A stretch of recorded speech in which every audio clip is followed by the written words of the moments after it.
considerarse, digamos, de una línea filosófica concreta, determinar, bueno, soy ateo, soy agnóstico, soy religioso, porque si nos limitamos a hacer específicamente algo, pues nuestros puestos van a estar limitados. Yo creo que la mente abierta es lo que nos caracteriza, nos hace similares, ya sea escritores de realismo fantástico, de ciencia ficción. Pero ya hablando de la ciencia ficción en sí, ya no como Richard Cedeño, sino como el escritor de ciencia ficción, la ciencia ficción parte de hechos reales. O sea, las fuentes no vienen, por ejemplo, de manuscritos, en este caso, como decías, de Homero, de la leyenda de Gilgamesh, ¿ya? Sino que partimos, por ejemplo, de hechos reales, por ejemplo, la vida de quien fue de Faraday, de Maxwell, los responsables del electromagnetismo, luego Einstein, luego Planck, que fueron los que impulsaron lo que era la física cuántica. Y sin embargo Einstein no estaba de acuerdo con el indeterminismo cuántico, que le decía esa reacción espeluznante a distancia, y él nunca consideró que el entrelazamiento cuántico sea posible, y sin embargo la tecnología depende de eso.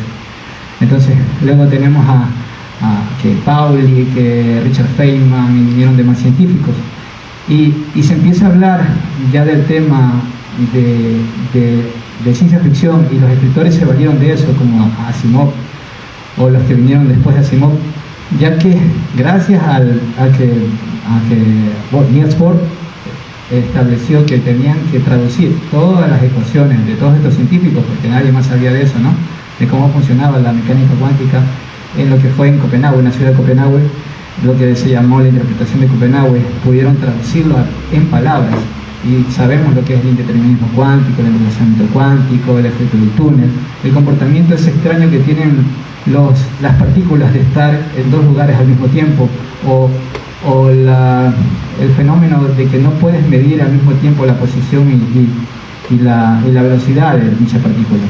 Entonces, todas estas cosas hacen que los científicos no puedan determinar, vale la redundancia, qué sucede en sí en este mundo subatómico, y les hace plantear nuevas teorías.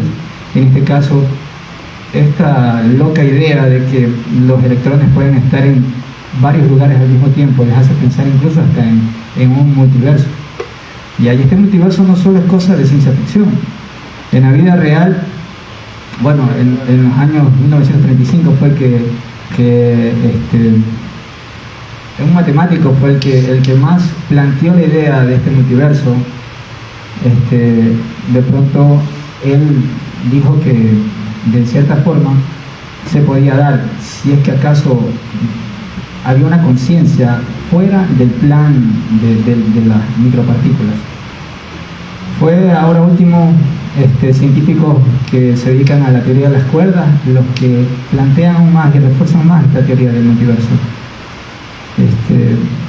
Y en eso consiste lo que es la ciencia ficción dura.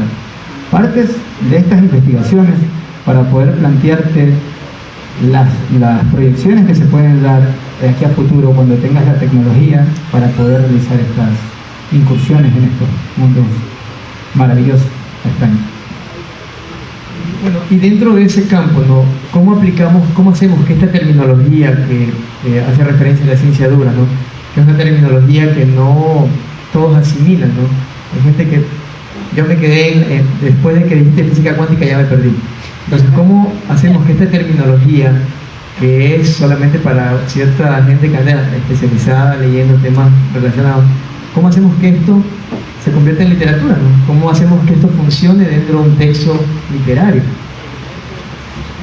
Bueno, el primer paso, comprar el acta de los sueños, porque el primer cuento habla de eso, habla de un científico que trabaja en el CERN. El CERN está en Suiza, acá trabaja en el Tevatron, que está en Chicago, o sea, en Estados Unidos, y en parte vuelvo a contestar la pregunta que me hiciste, porque en una entrevista, ¿por qué no uso localidades, o sea, Ecuador o Manabí? El hecho es de que esta tecnología, como tiene que partir de hechos reales, voy a la fuente, ¿no?, el lugar, la ciudad donde suceden las cosas.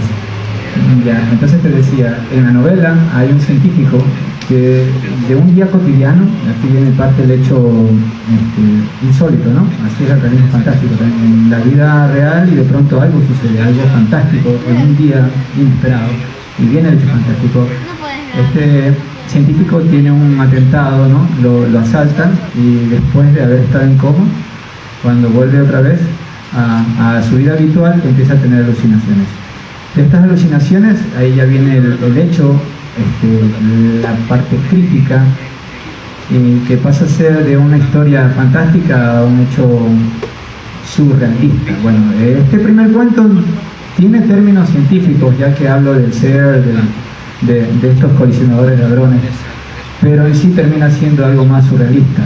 Hay otras novelas, por ejemplo hay Sueños de Silicio, que es de un posible astronauta que está haciendo una investigación en un planetoide y de pronto se ve cuestionando él mismo su existencia, porque a la vez de ser astronauta es escritor, y todo el tiempo que pasa sin hacer nada en ese planetoide le da por escribir y crear muchas historias, y al final tiene una crisis existencial donde no sabe si él es parte de sus historias o si esa es su verdadera realidad.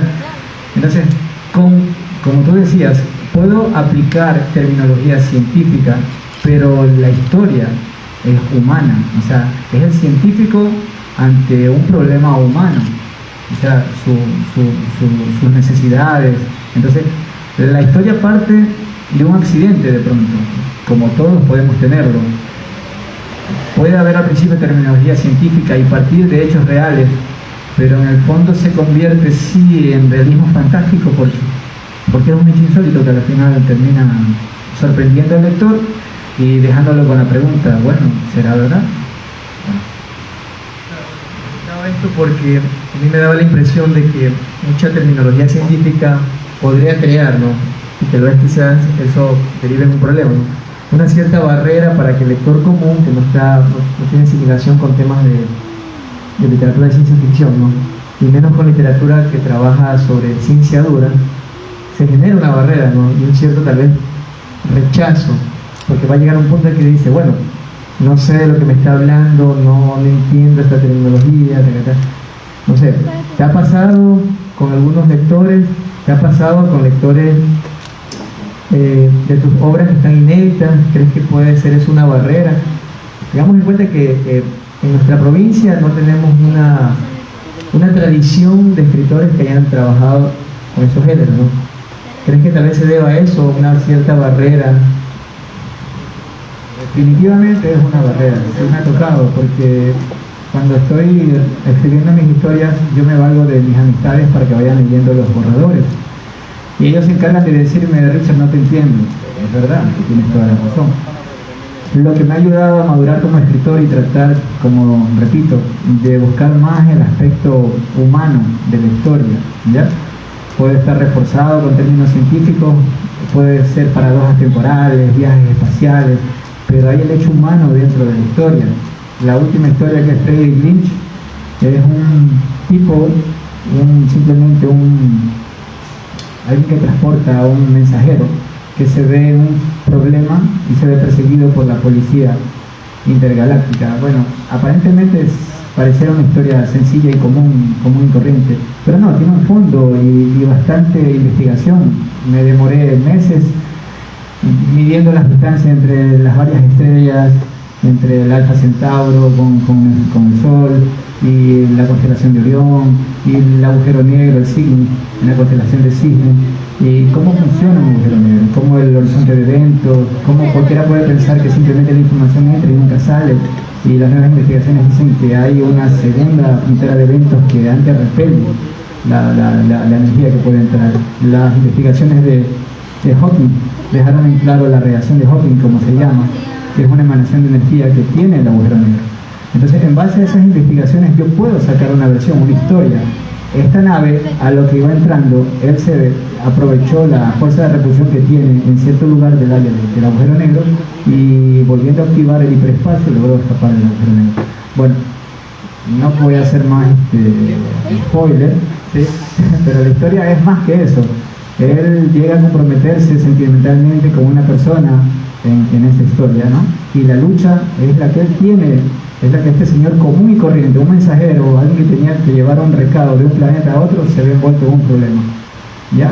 Y eso, o sea, la final, ese es mi recurso, porque dejar lo que me gusta, dejar la ciencia ficción dura no es una opción. Claro, sobre todo este cuento tenía muchas analogías con Star Wars, ¿no? Solamente me faltaba encontrar al capitán Solo por ahí. Bueno, Carlos, en el tema de la literatura fantástica, ¿no? ¿Cuál es el límite?